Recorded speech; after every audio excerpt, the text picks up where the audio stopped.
एक आइलैंड पर एक औरत कोमा में थी। वो मरने वाली थी। उसे सपना आया कि वो मर गई है और स्वर्ग में पहुंच गई है। वहाँ उसे अपने पूर्वजों की आवाज़ आती है। वो उससे पूछते हैं कि तुम कौन हो। वो जवाब देती है, मैं मेयर की बीवी हूँ। फिर आवाज़ आती है कि हमने ये नहीं पूछा कि तुम किसकी बीवी हो, हमने पूछा है कि तुम कौन हो। वो कहती है, मैं 4 बच्चों की माँ हूँ। फिर आवाज़ आती है, हमने ये नहीं पूछा कि तुम किसकी माँ हो, हमने ये पूछा है कि तुम कौन हो। उस औरत ने जवाब दिया कि मैं स्कूल टीचर हूँ।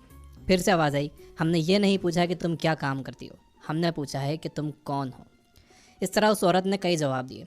उसने उसका नाम बताया, धर्म बताया, कई बातें बताई, लेकिन वो ये नहीं बता पाई कि वो कौन है। फाइनली उसने कहा कि मैं वो हूँ जो हर दिन अपने परिवार का ख्याल रखने के लिए उठती हूँ। मैं वो हूँ जो बच्चों को पढ़ाकर उनका अच्छा माइंडसेट बनाती हूँ। उस औरत का यह जवाब एक्सेप्ट कर लिया गया और वो कोमा से बाहर आ गई। कुछ दिनों बाद वो ठीक हो गई। इस पूरे इंसिडेंट ने उस औरत को उसकी ज़िंदगी का पर्पस समझा दिया। इसके बाद वो अपनी फैमिली की और ज़्यादा केयर करने लगी और बच्चों को और ज़्यादा अच्छे से पढ़ाने लगी।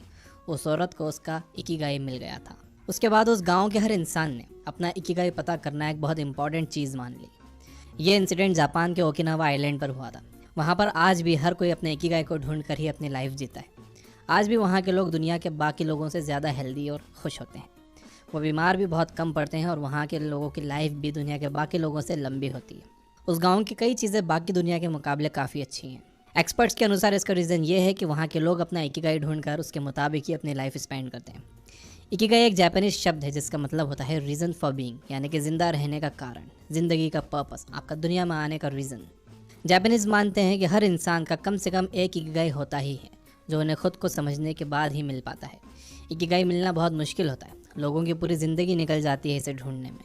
आपका भी एक इकिगाई है और मैं आपको बताने वाला हूँ कि आप कैसे अपना इकिगाई पता कर सकते हो। सबसे पहले हम इकिगाई का डायग्राम बनाते हैं। इस डायग्राम में 4 सर्कल्स के इंटरसेक्शंस हैं और इनमें होते हैं 4 सवाल जिनका जवाब आपको देना है। पहला सवाल, व्हाट यू लव। ये सवाल शायद सबसे आसान है। सोचिए, ऐसा कौन सा काम है जो आपको सबसे अच्छा लगता है, जो आपको एनर्जी देता है, जिससे आपको मज़ा आता है। ये कुछ भी हो सकता है, जैसे gardening, painting, exercising, cooking, photography, travelling, reading या कोडिंग, एनीथिंग। कोई भी ऐसा काम जो आपको बहुत अट्रैक्ट करता है। ये आपके ऑफिस का काम हो सकता है, फैमिली का काम हो सकता है, कोई ऐसा काम जिसमें आपने वॉलंटियरिंग की हो, या आपके पर्सनल इंटरेस्ट हो सकते हैं। दूसरा सवाल, what you are good at, यानी कि आप कौन से काम में अच्छे हो, कौन से काम के आप एक्सपर्ट हो, आपके पास कौन से स्किल्स हैं। तीसरा सवाल, व्हाट द वर्ल्ड नीड्स। तीसरा सवाल ये पता करने के लिए है कि दुनिया को आज की डेट में किस चीज़ की ज़रूरत है। चौथा और आखिरी सवाल, for what you can get paid. इसमें वो चीज़ें आती हैं जो करके आप पैसे कमाते हो, जिसके बदले लोग आपको पैसे देते हैं, या आपको लगता है कि उस काम के बदले लोग आपको पैसे दे सकते हैं। फर्स्ट और थर्ड क्वेश्चन, मतलब व्हाट यू लव और व्हाट द वर्ल्ड नीड्स के बीच का इंटरसेक्शन में जो काम आएंगे वो आपकी लाइफ के मिशंस होंगे। मतलब व्हाट यू लव और व्हाट द वर्ल्ड नीड के सर्कल में जो कॉमन काम है वो आपकी लाइफ के मिशन होंगे। थर्ड और फोर्थ सर्कल के कॉमन कामों को कहते हैं वोकेशन, जो कि इन दोनों के बीच के इंटरसेक्शन में आते हैं, यानी कि ऐसे काम जिसकी दुनिया को ज़रूरत भी है और उसके लिए लोग आपको पैसे देने के लिए भी तैयार होंगे। फोर्थ और सेकंड सर्कल के बीच के इंटरसेक्शन को कहते हैं प्रोफेशन, यानी कि ऐसे काम जिसमें आप अच्छे भी हो, एक्सपर्ट भी हो और जिसके लिए लोग आपको पैसे देने के लिए भी तैयार हैं या होंगे। ये काम होंगे आपका प्रोफेशन। लास्टली, फर्स्ट और सेकंड सर्कल के इंटरसेक्शन को कहते हैं पैशन, यानी कि ऐसे काम जिनमें आप एक्सपर्ट भी हो और आपको उन कामों से प्यार भी है, वो होता है आपका पैशन। एक बार जब आप अपना पैशन ढूंढ लोगे तो अपना इकिगाई ढूंढना आपके लिए आसान हो जाएगा। और आगे मैं आपसे पैशन के बारे में ही बात करने वाला हूँ। तो सबसे पहली बात, आपको अपना पैशन जानने के लिए खुद को जानना होगा, अपनी पर्सनालिटी को जानना होगा। नाकाम लोगों की एक खराबी ये होती है कि वो खुद के बारे में नहीं जानते। और दूसरी बात, आपको ये ध्यान देना होगा कि आप अपना ज़्यादातर टाइम कहाँ बिताते हो, क्या करते हुए बिताते हो। अगेन, नाकाम लोगों की ये भी एक खराबी होती है कि उन्हें पता ही नहीं होता है कि वो अपना टाइम कहाँ बिता देते हैं, उनका दिन कैसे निकल जाता है। इन्हीं 2 वजहों से लोग आगे नहीं बढ़ पाते। सभी कामयाब लोग, बल्कि महान लोग जो पुराने ज़माने में भी हुए, जो आज भी हैं, उन सब का भी यही कहना है कि जब तक इंसान खुद को नहीं जान लेता वो आगे नहीं बढ़ सकता। अब यहाँ से आप एक पेन और एक कॉपी लो। यहाँ पर अब जो मैं आपको बताने वाला हूँ वो आपको लिखना होगा।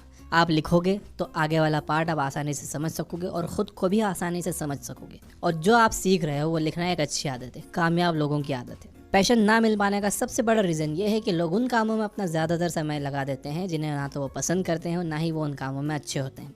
तो यही देखने के लिए कि आप अपना समय कहाँ लगा रहे हो, हम एक एक्सरसाइज करेंगे। सो आई होप कि आपके पास पेन और पेपर रेडी है।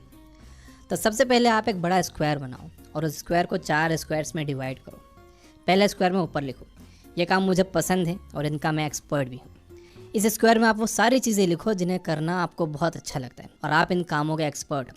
फॉर एग्जाम्पल हो सकता है कि आपको फोटोग्राफी करना पसंद हो, या कुकिंग करना पसंद हो, कोडिंग या पेंटिंग करना पसंद हो, और आप इनमें एक्सपर्ट भी हो। तो ऐसी चीज़ें जिनमें आप बहुत अच्छे हो और आपको करने में वो मज़ा आता है, इस स्क्वायर में लिख दो। दूसरे स्क्वायर में ऊपर लिखो, ये काम मुझे पसंद है लेकिन मुझे अच्छे से करना नहीं आते। यानी कि ऐसे काम जिन्हें आप बहुत पसंद करते हो लेकिन वो आपको करना नहीं आते हैं तो अच्छी तरह नहीं आते, लेकिन आपका दिल बहुत करता है वो काम करने के लिए। हो सकता है कि आपको कोडिंग अट्रैक्ट करती हो लेकिन आप उसमें अच्छे नहीं हो सकता है कि आपको इंटीरियर डिज़ाइनिंग पसंद हो लेकिन आप उसमें अच्छे नहीं हो सकता है कि आप एक पब्लिक स्पीकर बनना चाहते हो। तीसरे स्क्वायर में ऊपर लिखो, ये काम मुझे पसंद नहीं है लेकिन ये मुझे करना आते हैं। यानी कि ऐसी चीज़ है जो आपको पसंद नहीं है लेकिन मजबूरी में करना पड़ती है। जैसे कि हो सकता है कि आपको कोडिंग करना पसंद नहीं है लेकिन आप कोडिंग में अच्छे हो और वो आपको एज ए जॉब करना पड़ती है। तो ऐसी चीज़ें सोच कर लिख दो जो आपको पसंद नहीं है लेकिन फिर भी आपको करना पड़ती हैं। चौथे स्क्वायर में ऊपर लिखो, ये काम मुझे पसंद भी नहीं है और ये मुझे अच्छे से करना आते भी नहीं है। यानी कि ऐसी चीज़ें जो आपको पसंद भी नहीं है और आप उसके एक्सपर्ट भी नहीं हो, आपको वो करना भी नहीं आती है, फिर भी आपको ये करना पड़ती है मजबूरी में। जैसे कि आपको अपना रूम साफ़ करना पड़ता है, हो सकता है कि आपको रूम साफ़ करना पसंद ना हो और ये आपको आता भी ना हो। तो इन चारों स्क्वायर्स में आराम से सोच कर अपने जवाब लिखो, कोई जल्दी नहीं।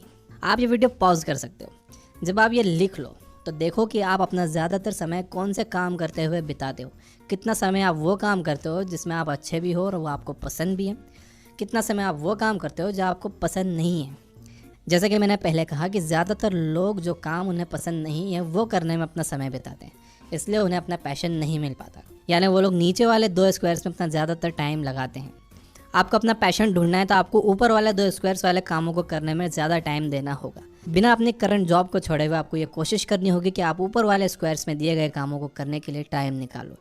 अब देखो, लॉकडाउन में आपके पास टाइम ही टाइम है। पहले तो बहाना होता था कि मेरे पास टाइम नहीं है। स्टिल अगर आपको लग रहा है कि टाइम नहीं है तो मैं आपको बता दूं, अगर आप टीवी, न्यूज़, सीरियल्स देखना थोड़ा कम कर दोगे तो आपके पास काफ़ी टाइम बच जाएगा। अब हो सकता है कि आपने ऊपर के 2 स्क्वायर्स में कई काम लिखे हों, आपको उन कामों में से सिर्फ उस पर फोकस करना चाहिए जिसको आप ज़्यादा एंजॉय करते हो, जिसका आप बहुत ज़्यादा पसंद करते हो और जिससे आप आगे चलकर पैसे भी कमा सकते हो, और वो काम करके कोई ऑलरेडी बहुत पैसे कमा रहा भी हो। फिर आपको उस काम पर और उस आदमी पर रिसर्च करनी चाहिए कि वो आखिर में ये सब कैसे कर रहा है, और आपको भी वैसा ही करना चाहिए। अब जैसे कि मैंने पहले कहा कि अपना पैशन पता करने के लिए आपको खुद को जानना बहुत ज़रूरी है। तो सेकंड एक्सरसाइज जो मैं आपको करवाने वाला हूँ वो एक पर्सनालिटी टेस्ट है। इसे करने के बाद आप खुद को बेहतर तरीके से जान सकोगे। ये एक बहुत फेमस पर्सनालिटी टेस्ट है, इसे कहते हैं डिस्क टेस्ट, DISC। ये पर्सनालिटी टेस्ट बेस्ड है 2 बेसिक ऑब्जर्वेशंस पर। पहला ये कि आप आउटगोइंग हो या आप रिजर्व्ड हो, यानी कि आप बाहर जाना, लोगों से मिलना जुलना ज़्यादा पसंद करते हो या आप घर में रहना पसंद करते हो, बस कुछ खास लोगों के साथ ही टाइम बिताना पसंद करते हो। आउटगोइंग लोग किसी को भी जल्दी से अपना दोस्त बना लेते हैं। ये लोग हमेशा कहीं बाहर जाने के लिए तैयार रहते हैं, बल्कि यही लोग बाहर जाने के प्लान्स बनाने वाले होते हैं और दूसरे लोगों को भी ये अपने साथ शामिल कर लेते हैं। रिजर्व लोग घर में रहना पसंद करते हैं। अगर आपको इन्हें कहीं घूमने ले जाना है तो ये बहुत मुश्किल से मानते हैं। ये बस इनके कुछ खास लोगों के साथ ही अपना समय बिताते हैं और अपनी फीलिंग्स सिर्फ उन्हीं के साथ शेयर करते हैं। डिस्क पर्सनालिटी टेस्ट का दूसरा ऑब्जर्वेशन है कि आप पीपल ओरिएंटेड हो या टास्क ओरिएंटेड। पीपल ओरिएंटेड लोग दूसरों के बारे में ज़्यादा सोचते हैं, दूसरों की केयर ज़्यादा करते हैं। फॉर एग्जाम्पल, अगर एक कंपनी का बॉस पीपल ओरिएंटेड है तो वो ये सोचेगा कि उसके एम्प्लॉयज़ आराम से काम कर पा रहे हैं कि नहीं, उन्हें कोई परेशानी तो नहीं है, किसी चीज़ की कोई कमी तो नहीं है। टास्क ओरिएंटेड लोग टास्क के बारे में ज़्यादा सोचते हैं, वो टास्क की केयर ज़्यादा करते हैं। एक टास्क ओरिएंटेड बॉस ये सोचता है कि काम अच्छे से हो रहा है या नहीं, काम पूरा हो रहा है या नहीं, काम की सही क्वालिटी है या नहीं, काम समय पर हो रहा है या नहीं। इसमें आप कुछ भी सही या गलत मानकर मत बैठना, इसमें कुछ भी सही या गलत नहीं है, ये बस अलग अलग टाइप के बिहेवियर है। तो आप खुद को एक ऑनेस्ट जवाब दो कि आपका बिहेवियर इनमें से कौन सा है। खुद को जज मत करना, ये मत मान लेना कि आप जो जवाब दोगे वो फाइनल होगा। इस टेस्ट से आप बस खुद के बारे में और अच्छे से जान सकोगे, इसलिए ऑनेस्टली खुद को इसका जवाब दो। इन 2 सवालों के जवाब से पर्सनालिटी के 4 टाइप्स निकल कर आते हैं, DISC। अगर आप आउटगोइंग हो और टास्क ओरिएंटेड हो तो आपका पर्सनालिटी टाइप है D, यानी कि डोमिनेटिंग। डोमिनेटिंग लोग टाइम पर काम करते हैं और करवाते हैं, टास्क कंप्लीट करते हैं। एक बार ये जो काम अपने हाथ में ले लेते हैं तो उसे कंप्लीट ज़रूर करते हैं, बीच में नहीं छोड़ते। इन्हें लीडरशिप पोजीशन पर रहना अच्छा लगता है। जो लोग आउटगोइंग और पीपल ओरिएंटेड होते हैं उनका टाइप होता है I, यानी कि इंस्पायरिंग। ये लोग दूसरों को इंस्पायर करते हैं अपने कामों से, अपनी बातों से, और ये लोग ज़्यादा बातें करने वाले होते हैं। ये लोग आइडियाज़ पर बात करते हैं, ये लोग भावताव करने में अच्छे होते हैं, ये हमेशा दूसरों की मदद करने के लिए तैयार होते हैं, ये पॉजिटिव एटीट्यूड वाले होते हैं। जो लोग रिजर्व और पीपल ओरिएंटेड होते हैं उनका टाइप होता है S, यानी कि सपोर्टिव। ये लोग सबको साथ में लेकर चलते हैं। इन लोगों को मिलकर काम करना अच्छा लगता है। ये लोग हम्बल होते हैं। ये लोग सेंसिटिव और स्लो भी हो सकते हैं। जो लोग रिजर्व और टास्क ओरिएंटेड होते हैं उनका टाइप होता है सी, यानी कि कॉशियस। इस टाइप के लोग बहुत सावधान रहते हैं, बहुत सतर्क रहते हैं। इनका फोकस क्वालिटी पर होता है। ये काम में परफेक्शन चाहते हैं। इन्हें गलती करना अच्छा नहीं लगता। ये अपने काम के एक्सपर्ट होते हैं। तो ये थे डिस्क पर्सनालिटी टाइप्स। अब आप सोचो और ऑनेस्टली खुद को जवाब दो कि आप इनमें से कौन से टाइप को। यहाँ ऑनेस्ट जवाब देना बहुत ज़रूरी है। हर इंसान में ये चारों क्वालिटी थोड़ी थोड़ी होती हैं, लेकिन किसी में कुछ ज़्यादा होती है, कुछ कम होती है। तो यही आपको सोचना है कि आप में कौन सी क्वालिटी ज़्यादा है, डी, आई, एस या सी। इस टेस्ट का मकसद आपको किसी कैटेगरी में फिक्स करना नहीं है, बल्कि खुद को अच्छे से जानना है। क्योंकि जब तक आप खुद को अच्छे से नहीं जान सकोगे, आप अपना पैशन भी नहीं ढूंढ सकोगे।